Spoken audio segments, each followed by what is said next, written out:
Welcome back to the Let's Glow Show. It's Amanda Sweet, the creative fairy godmother, and every single week we get to talk to a creative entrepreneur finding their way and sharing their wisdom with you.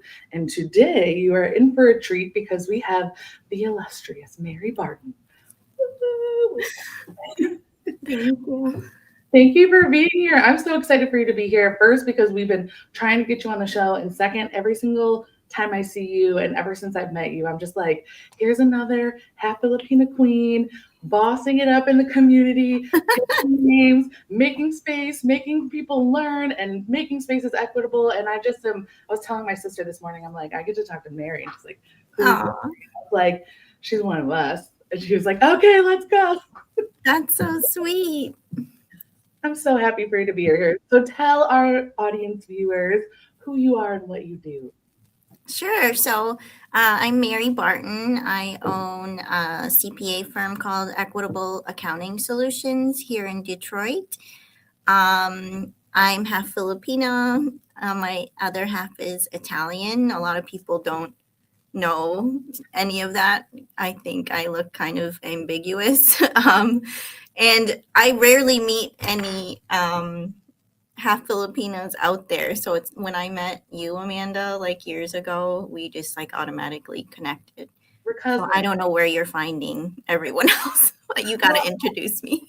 I don't know that many half Filipinos either in the Right. area. I have started to meet like 100% Filipinos, which I'm like, oh, this is still great. But Yeah. like, I don't know, like us mixed kids, it's hard to come by. You know what I Right. mean? Yeah. So tell us a little bit about your business. Why equitable? I think it kind of goes hand in hand with you being racially ambiguous and a mixed person and your life experience, but I'm a little bit curious about your business to start and then we'll dive a little deeper in that Yeah, person.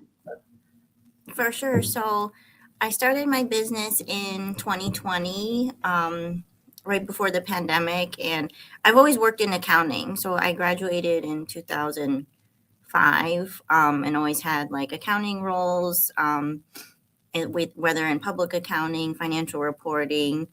But when I moved to Detroit in 2018, I saw like so many different businesses starting up, and it really started to interest me. And like, I didn't think about like starting my own business. I just wanted to help people, like, like figure it out with my accounting skills.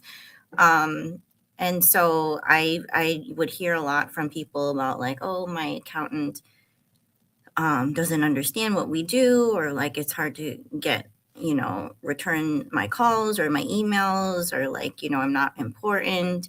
And started to realize like that the typical CPA is like an old white man.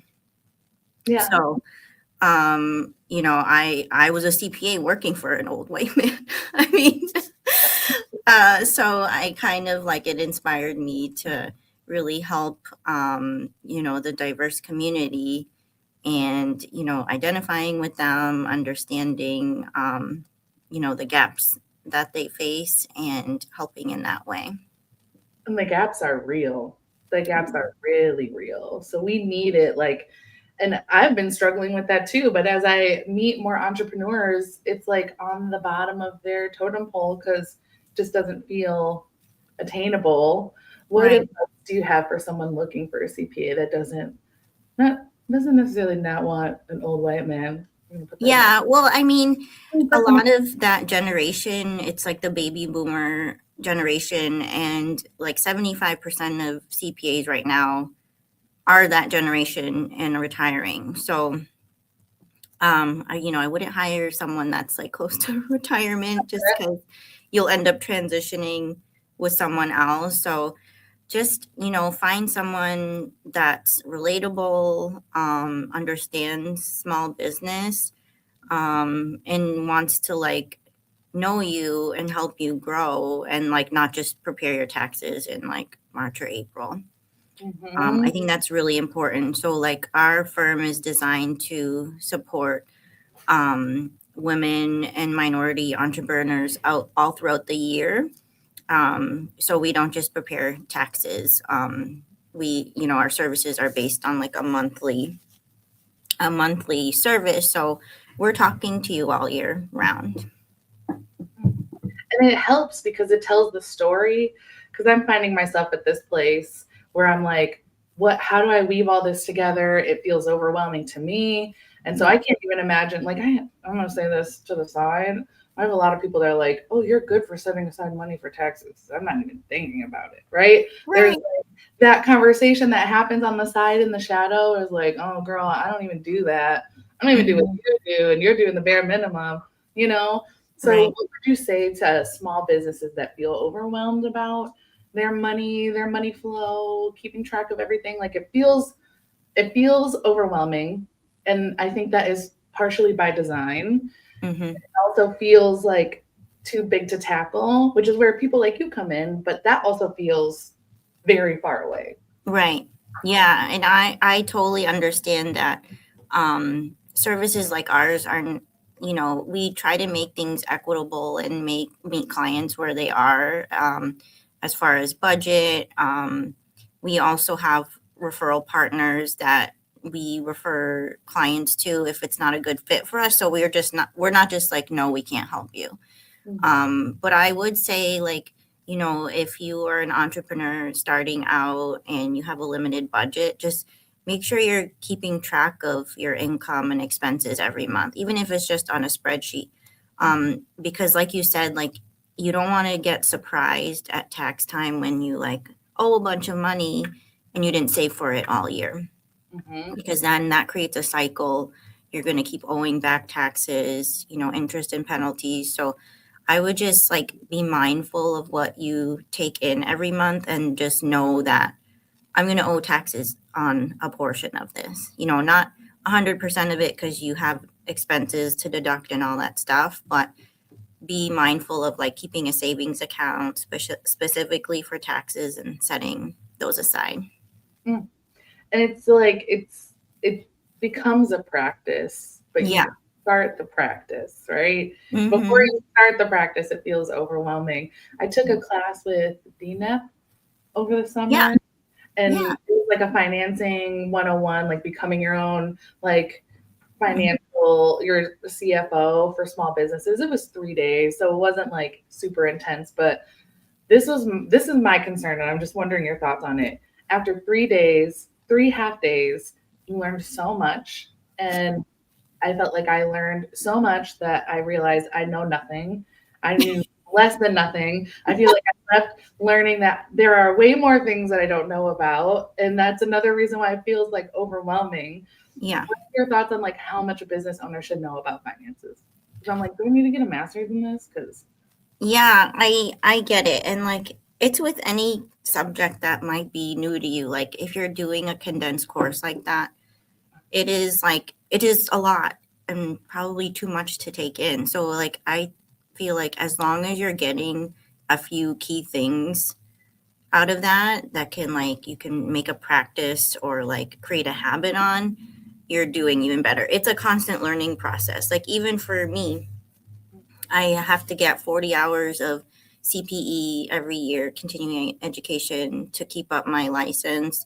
So I attend conferences for accounting, conferences for business, whatever it is to help me stay educated, to help my team, help my clients. So a lot of those times it's like a 4-day conference. Like I'm not retaining 4 days worth of information. Like there's no way, but I always come out of them like learning like, a key big thing that I can implement, or hopefully like 2 to 3 more things. But, it's a lot of information out there. it's just like an endless well. Yes. Which is good. It's good. And that's why people hire people like you that are passionate about it. I am curious, like, okay, so you're working in the world as a CPA and you became a business owner. What was the big jump? Like, what was the big difference? Did you think it was going to be like, I don't know, what was being a business owner like for you? Yeah, so I kind of mentioned earlier, like I never really pictured being a business owner. Like I pictured being an accountant. So, and I worked for other people. So I didn't know anything about starting a business.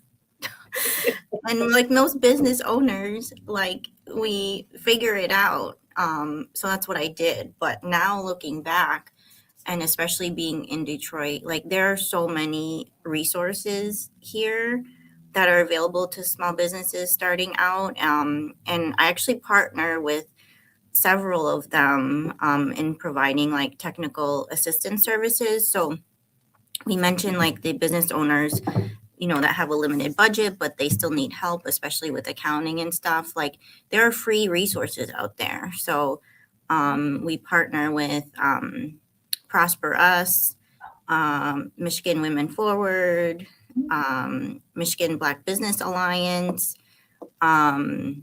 We help their clients with their financials and getting capital ready, or catching up their books as needed. So those kind of resources are out there that I didn't know about when I started my business. And so you just figured it out on your own? Like, how did you manage without, and I'm not saying that you shouldn't, if you're listening, like use these resources. Yeah. But if you're like out here, like, I can do it. What kind of things did you like run into that you're like, oh, if I was to go back, I wish, outside of resources, which obviously Detroit is overflowing. Oakland County. Oh, yeah. I think a really important thing is community. I didn't figure out everything on my own. I figured out a lot of stuff for my specific business, but I started toying with the idea of business in a mom's group. This is how I met you, Amanda. So Karen that introduced us did coaching for Honey, and she hosted an entrepreneur moms group. So that was back in 2019, actually. Mm-hmm. And so there was, I think, 12 of us in the group. And so we met, I think it was 2 sessions. I think for like 6 months total. We met like weekly for a few hours in the morning, and like just, helped each other and talked about like this figuring things out and what do we do, and like leaning on each other. So just having that community was so helpful and like encouraging, because at that time I didn't have a business. I was just like thinking about it. And most of those women became like my first clients. That makes a lot of sense. Which was really cool. And they trusted me. They knew I didn't have a business, but they knew, I had an expertise and I was a CPA, and they like automatically trusted me. And so some of those clients I still have today, and I'm so grateful for that. And they, gave referrals and all of that stuff. The community piece is everything, though, because like sometimes I have those moments where I'm like, what am I doing? And then your group comes up and you have your weekly thing or your monthly thing, and they're like, get out of your head. Yeah.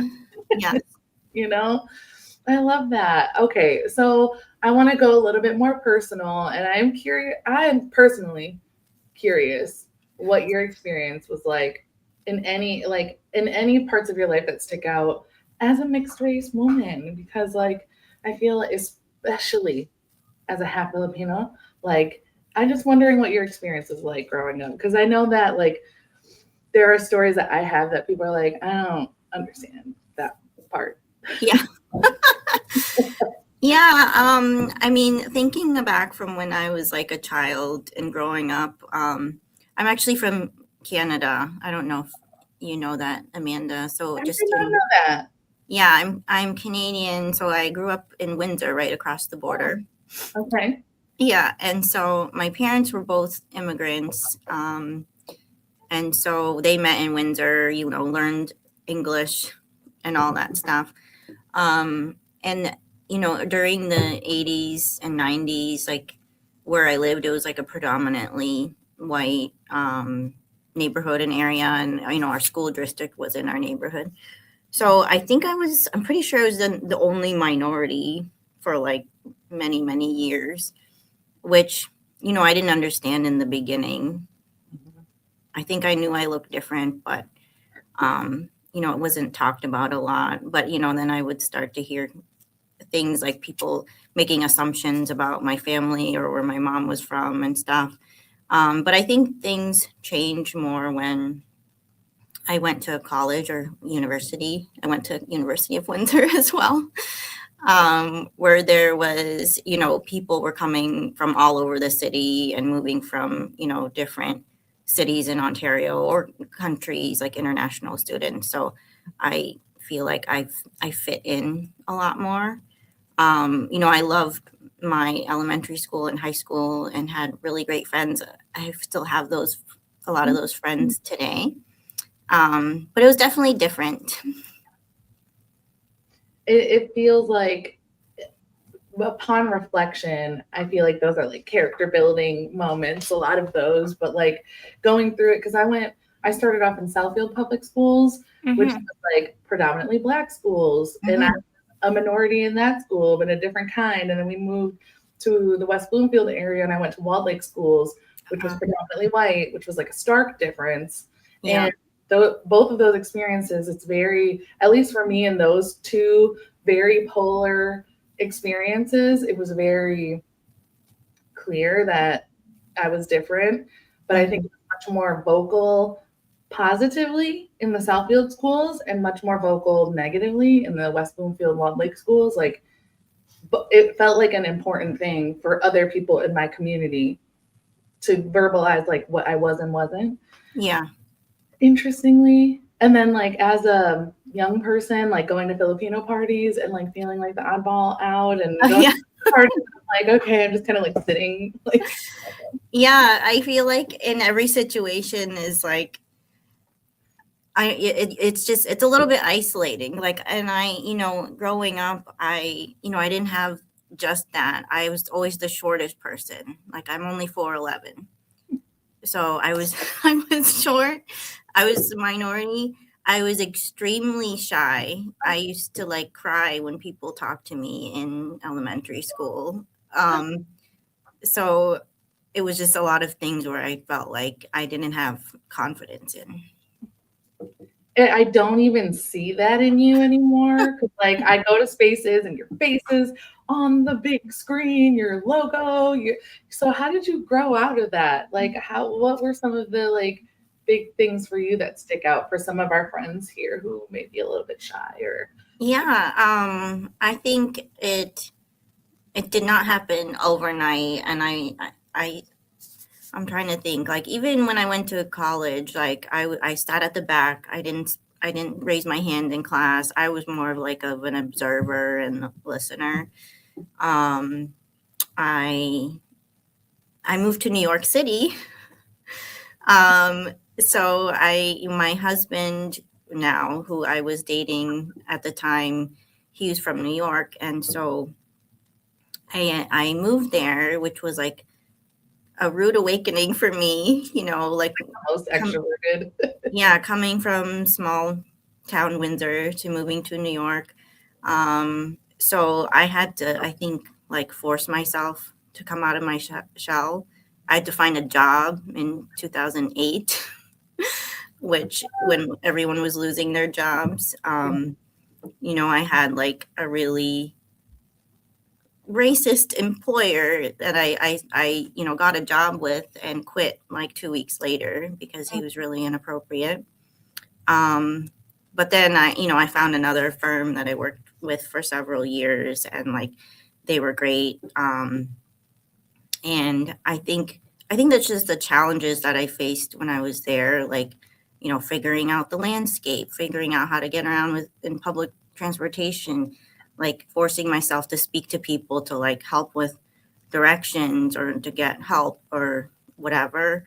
And just like, in a big city like that, having the confidence to look like that. I'm not like, I'm like a woman. I'm a small woman, but I'm brave. Like, don't mess with me. I'm a local. Don't. Yeah, exactly.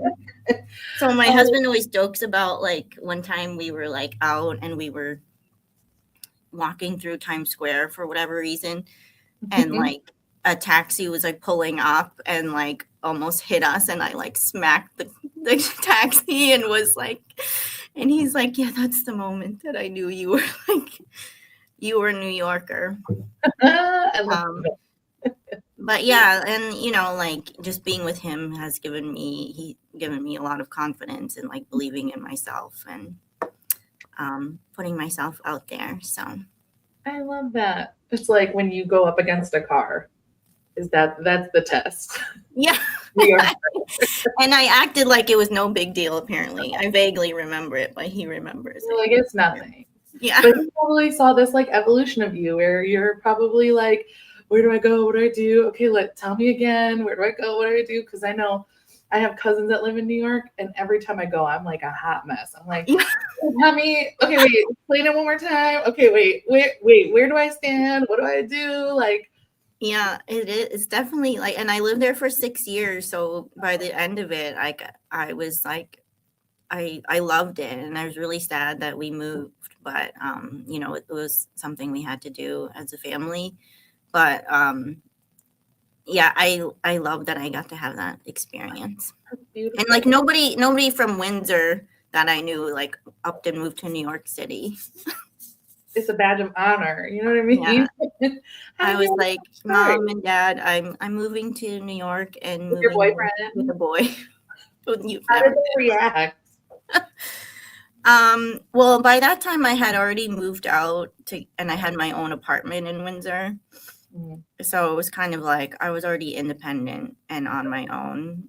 I knew obviously as parents we're very protective, and they were, I'm sure, like scared for me and did not want me to do that. But I think at the end of the day, just they wanted me to succeed. And maybe they didn't know how that would happen. But I think I succeeded. Yes, you did. I love that. I did something similar. Like I moved to Texas with my then boyfriend, who's now my husband. Yes. Texas and New York are very different for the opposite reasons. But my parents were very vocal, especially my mom. She was like, "You're gonna know this." She's gonna be like, "Mandy, you're never gonna get married because why buy the cow when you can get the milk for free?" Is what she would say all the time. I was like, first of all, Mom, I'm not a cow. Okay. Not a piece of cattle. He's not purchasing me. Like, it's not how this works, but right. She came around to it. And she's like, when is he going to propose? When is it, Yeah. I think it was just kind of something we needed to like do for ourselves, even if it wasn't going to work. Like, how would we have known, We would never know. And I like, nice. You're like, my life. I think like when we moved together, his mom was like the only person that wasn't trying to talk us out of it. I feel like our whole family was kind of his family, his aunts, his uncles were like, either put a ring on it or you guys should separate. That was kind of the energy that we were getting. But his mom was like, just go have fun. Like, go have fun, figure it out. You have a house, like both of you have houses here. You can crash at if things don't work out. And yeah, that was the best thing we could have ever done. Because to your point, how would we have ever known that we would be compatible, like living together? Yeah, right. That part was hard, like, and at some time, some of those times, it occurs to you, like, maybe they were right. I only had that thought for like a split second. I remember, so we drove down to Texas, and it was like, we did it in 2 days. And I remember like packing everything up. I had no hesitation at all. When he asked, we moved in 3 months. I'd like just graduated from college and I'm like having the time of my life. We had a hotel for like 2 weeks. Couldn't find an apartment because it was a university town and everything was like booked up. And I remember the first night we went to a bar in downtown Denton, Texas. And the first bar that we went to, we walk in, it felt like a movie. Everybody like snapped and looked at us. Yeah. Like, who are they? See white people. Okay. Then we like turned around and we left. I was like, let's go. Like we like left. And then we went to another bar. It was a little more calm. People didn't like rustle when we got there. It was just like normal, a little bit more diversity. And we're like, oh, cool. And we sat down and I look at him and I see a guy walk in with like a cowboy hat and like a buckle. Oh God. I had like a moment where I was like, oh my God, did I just move to Texas with this guy that like I've been dating for a year? That I just do. But then it subsided and it was great. It was wonderful, and we're married now. Yeah, I mean, I think it's all about risk taking. I moved to Texas too, right? No. So We all- and we lived in Louisville, which is not far from Denton. I didn't know Yeah, after we lived in New York for 6 years, and my husband wanted to go back to school and get his law degree. So the UNT Dallas was opening a law school downtown. And so that's why we moved to Texas. So we lived there. We drove from New York. which is even further. We took like a 2-week road trip. I just wanted to, I love traveling, so I just wanted to like explore different cities. So we would like, drive for like, 4 or 5 hours, stop in a city, stay for a night or two. Cool. And then, so we lived there for 4 years until he got his law degree. And then we were like, we're not staying in Texas. It's like the opposite of New York. Like it's slow. That was a big piece that I learned. Everything moves slower. And everything's so spaced out. Like when we first moved there, we were like, we were trying to look for somewhere to eat, like probably like you guys were doing. And like nothing was open past like 8 or 9 o'clock. And everything's 45 minutes minimum. Yeah, and it was like all chain restaurants. Yeah, that was there's a lot more now. But. Like when we drove from DFW to like the airport to Denton, I was watching, like I was looking at the sides, you're taking in the scenes. Okay, first we passed a couple rural areas with cows, and then I start seeing city life. I'm like, oh great, okay, there's humans here. It was box store, mall, box store. And I was like, and it was just big gray boxes, and I felt this like weird icky feeling. I was like, I don't know, like, and Denton is very like mom and pop energy. It's kind of like Ann Arbor. It's giving very like, university town, locals with cute little shops. So there's a lot of people from Michigan there. Weirdly, there's a Coney Island there. Oh, I didn't know that. Yeah, I didn't spend a lot of time in Denton. Isn't that a student area too? It is, but the reason we moved there is because there is a truck plant, a Peterbilt plant, and my husband builds brakes and axles for semi-trucks. So like he went and worked with the customer. So there's like a huge trucking automotive industry there. The satellite headquarters is there, and then UNT. Yeah. And there's like a women's nursing school there too. So it was like there were people there for jazz, there were people there for fashion merchandising. Yeah. People there for trucking, and there were people for the beauty industry. And it was a very interesting concoction of people. Yeah. No, that's cool. We lived, in the suburbs of Louisville, and like my husband went downtown for school almost every day. And I liked downtown, but it was like 45 minutes or an hour. So like I didn't go there much because I didn't know. In Dallas? What's that? Was it in Dallas? The campus was that? Okay. We went to Dallas like 4 times in the 4 years. Like that's how far everything is. Yeah. I was just like, what's in Dallas? I don't know. Like, okay, we'll just stay local. But it feels like you're going on a little trip. You can get to Ohio or Canada. Yeah, I felt like a road trip. Like I would always fall asleep. Yeah, that part. But I totally, it's hard, especially when when you move to New York, you were leaving your community and you were going to a space where your partner had a community already. And that is challenging because we went to Texas. He knew all his coworkers, and he had his brother and his aunt and his cousins lived in Fort Worth. So he had like a family unit. And I was like, I know nobody. Yeah. I know nobody here. I know nothing about the area. I have no reason to be here. I wasn't even working there. That's hard. How did you build community? Same. My husband, and so in New York, his dad's side of the family, a lot of them live there. Plus he had friends and stuff. Like I didn't know anyone, so that was pretty isolating. And it was hard to meet people. Like as big as a city of New York is, it is very like tunnel vision, like you're doing your own thing. So like I see a million people every day, but like, how do you make friends? Like, Yeah. I'm not dating, so it's not like I'm going out Clubbing. partying or going out, so, um, yeah, I mean, my coworkers became my friends, Sure. Yeah. which was really nice. I did meet one girl from Windsor. So, like, how Facebook, you find out all kinds of information. So, someone was like, "Oh, I'm going to New York, blah, blah, blah." And she tagged a bunch of people. And then um, the girl from Windsor was like, "Oh, my friend lives in New York." And I'm like, "I live in New York." And so I met them for brunch one day, and that she became like a really good friend for the rest of the time I lived there, because we were like both Windsorites and like living in Windsor. She Yeah. didn't make any friends either except for her like coworkers. So that helped me a lot while I was there and like having a good friend there. Oh, Um, so good. and then when I moved to Texas, it was similar.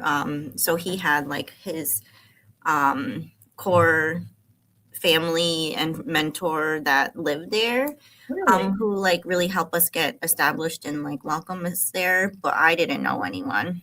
Yeah. You're like by proxy of him.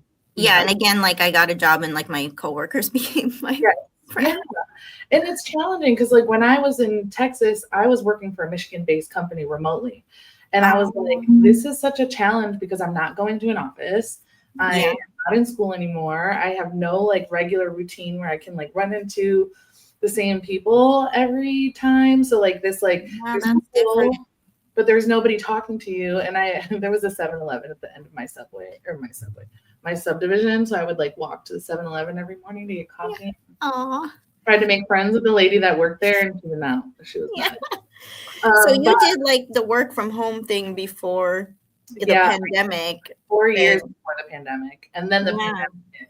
So So like luckily, that was like not normal. Like normally you'd be going to work, meeting people and stuff. exactly. And I didn't know about co-working either. Like crazy enough, I went into this space. I didn't know it was a co-working space.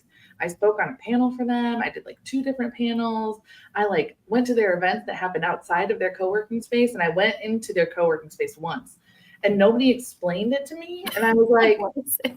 I was like, oh, this is a cool place. And then like never went back because nobody was like, oh, you can just like come and work from here. So I was like going Yeah. to the library. I was going to coffee shops. I was like throwing my back out because I was sitting on this one coffee shop that I love. And I had like just like planks of wood as the chair. And I would work for 8 hours because I'm like, at least I'm like around humans, like, Yeah. and Mhm. it's okay if I don't talk to anybody, but like, it's like, how did I not come up with but I had to build community, and I found friends by volunteering. So I was Oh like, let me yeah. volunteer, so I started doing photography, volunteering my photography services to a film festival. Oh. That's how I started like getting tapped in. So the Denton Black Film Festival, I love them to the day I die. They're amazing humans. Oh. I kind of worked up the ranks there, like as the volunteer photographer, and then I was the volunteer photographer coordinator, and then I was doing all that stuff, and I did a lot in a year for them. And at the end of that year, I was like, I volunteer a lot. I've been volunteering a lot for people. I did this in Detroit when I lived back at home. I would just volunteer for everybody. And Yeah. I want to do something for myself. And that's when I hosted my first swap was in Oh this. And I was and like nobody showed up. Like 5 people showed up. But it was like a moment of me being like, what do I want to do? yeah. If I wasn't volunteering for somebody else right now and I didn't fill my time with other people's volunteer hours, what would I be doing? Mhm. And Yeah. now, So you had to try it, and look at it now.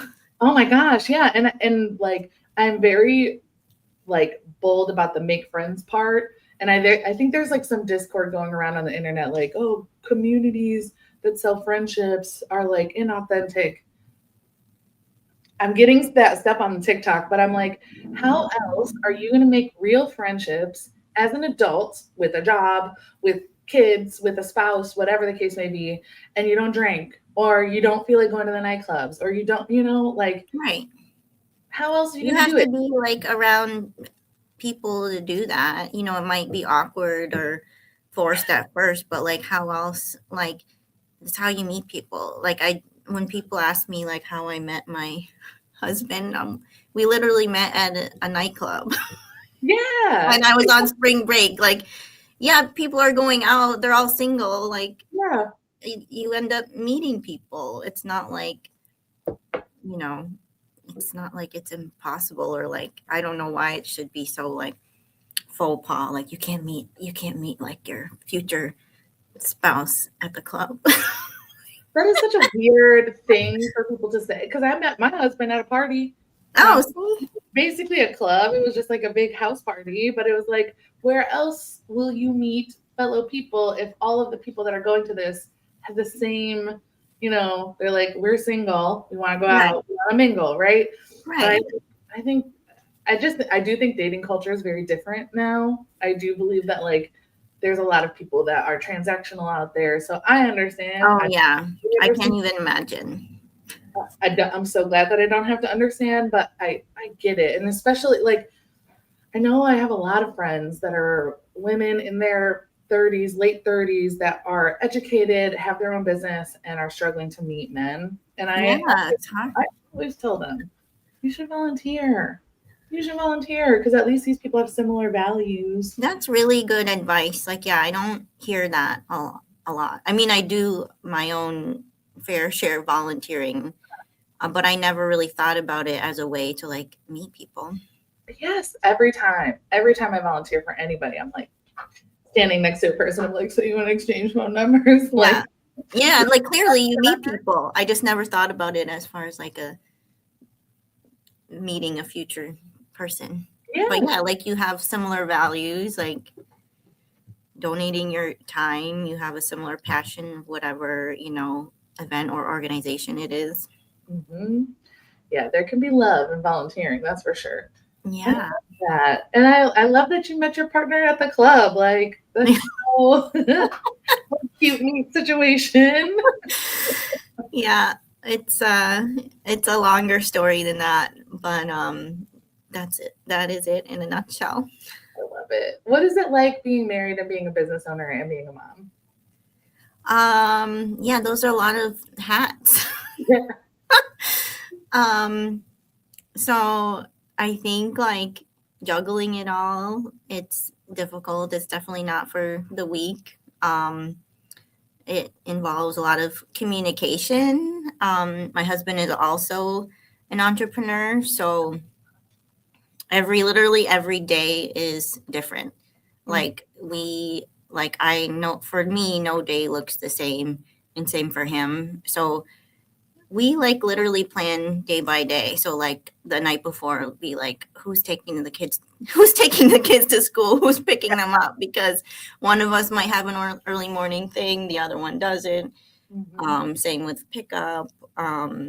We do work. After school at night. So, our kids understanding that like we do have a lot of quality time together, but sometimes we have to like, get work done. So we are either working at night or have to bring our laptop to like an event or an activity. But I think like at the end of the day, like showing them like that we work hard is important, like our work ethic, and explaining to them like when we do fun things, when we go on vacations, when we do go to like, fun, they call it fun places like Chuck E. Cheese or like launch or whatever those like kids places are, like, we're happy to take you to these things because like we work really hard to like, be able to do this for you. So I think they get it. We don't really talk about work a lot with them. Like, I don't even really, they're little, they're 5 and 8. So like the concept of like your career owns her own business, like I don't think has ever like really registered, because like to them it's like normal. Sure. What we do.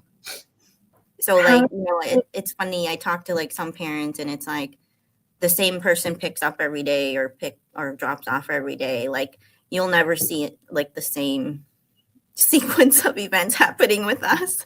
It's like always a surprise. Who's picking me up today? Hello, it's me. Yeah. I mean, that's awesome. It seems like you have like a good rhythm and you're vocal and transparent about it, but not like, this is my burden to bear and you're gonna have to be this is, like, No. yeah. I Yeah, have and you definitely like go go ahead, ahead. Amanda, sorry. No. Oh no, I was saying we support each other in each other's businesses. So like I'm an accountant, so I help do his books and That's taxes. right. He's an attorney, so he's helps with like reviewing contracts or any type of legal stuff that might arise. And just supporting each other in like different events we might go to, like making sure that we're covering the kids while the other can do that, or attending, and showing support that way. Yeah.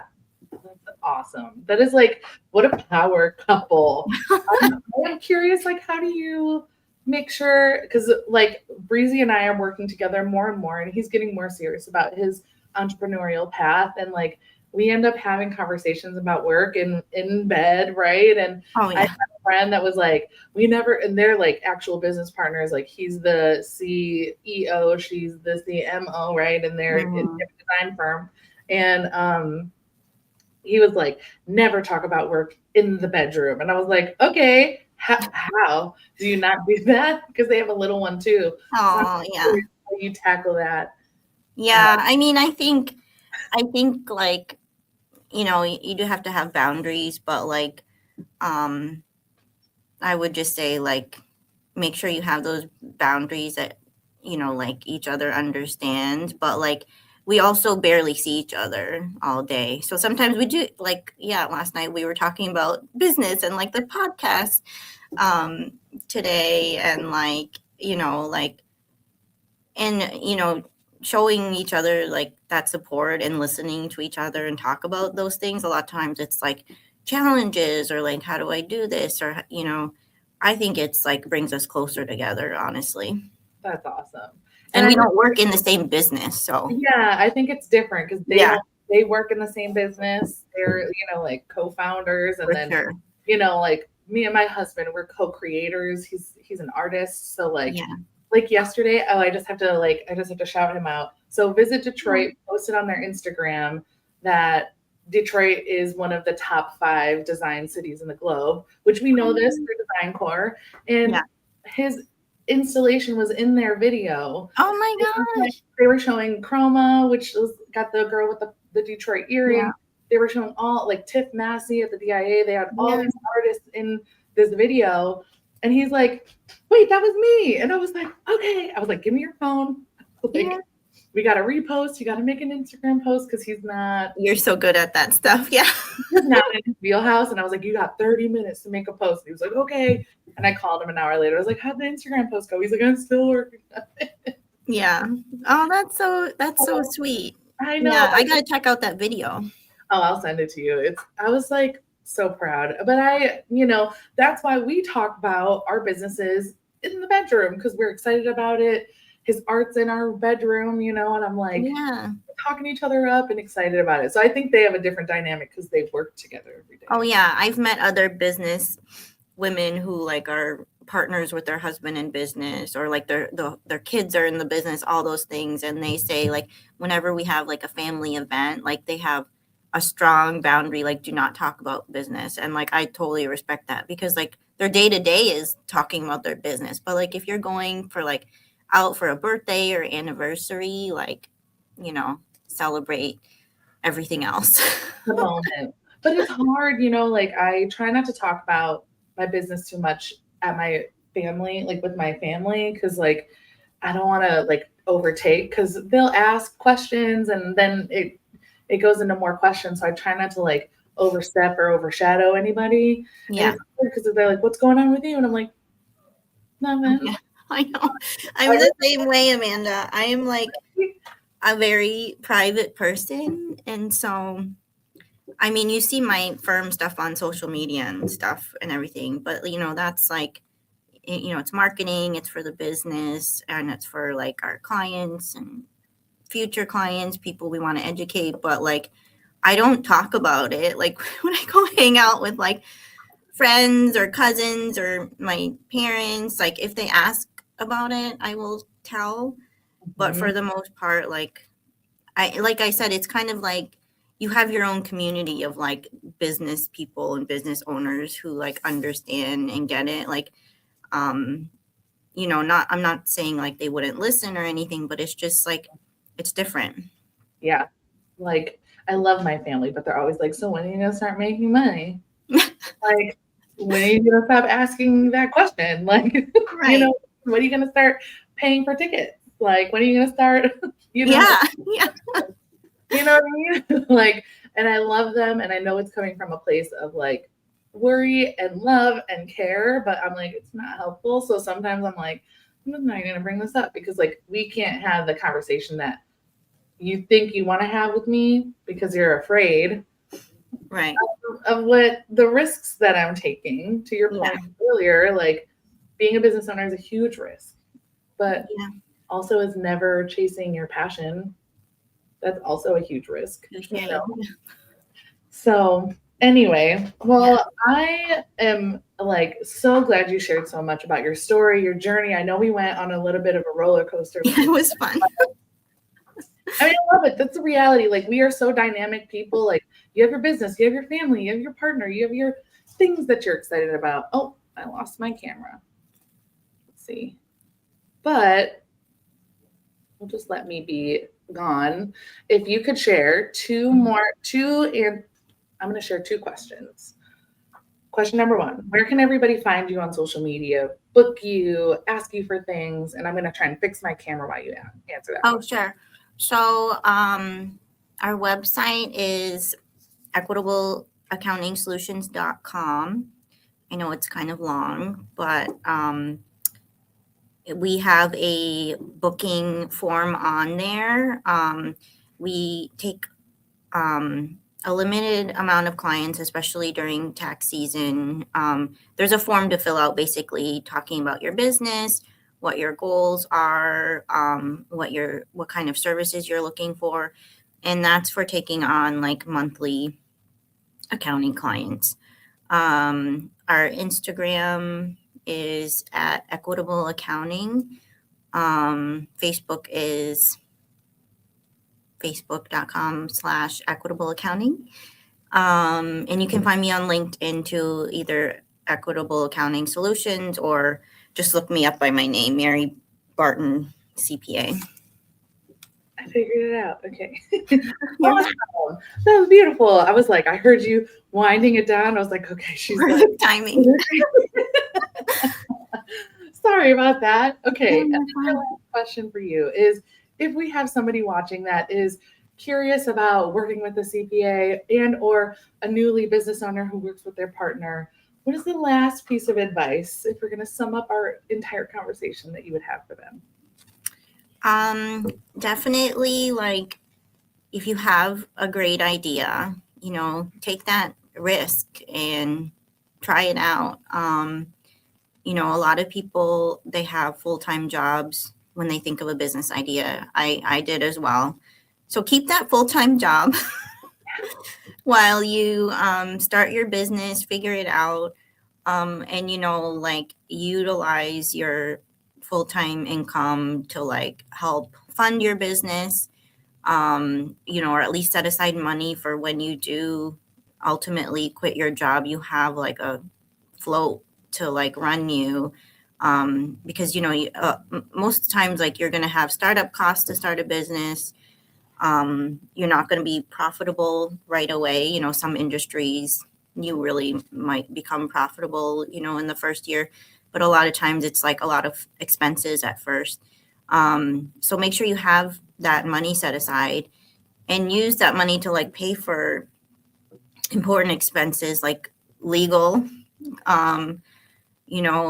for contracts for your firm, either it's like partnership agreements or whatever paperwork you might need. Investing in that professional service is very important. And I mean, also accounting, like I know it is an expense, but like it's really important to get yourself set up right from the beginning. We love those clients who come when they're like, oh, we just started a business. I want to make sure everything's set up right, so I don't go to jail, and so it definitely it pays for itself. So Oh, we appreciate you so much, Mary. Thank you thank so you much for for having being me. here. I appreciate you. And y'all, she is out here. She is out here all over the city. Like if you go to any major business conference specifically focused on women or minorities, her face is probably in the marketing somewhere as a speaker, as a supporter, as a mentor. She's out here. So Mary, thank you so much for your time, your energy, your wisdom, and sharing space with us today. Thank you, Amanda. You're so fun to talk to. This was awesome. I know. I told you the hour goes by so You fast. did. You look up and you're like, oh crap, it's an hour. Yeah. But I'm so thankful for you and thankful for you for watching the Let's Glow show. Thank you so much for being here. Again, the Revamp Clothing Swap Festival is back in April 11th. Tickets are on sale now. And if your business is curious about growing and scaling with ours, we are looking for sponsors right now. So let me know and I'll put it in the comments below. Until next week, this is the Let's Glow show, and it's Amanda Sweet, the creative fairy godmother. And thank you again, Mary. See you next week. Thank you. Bye.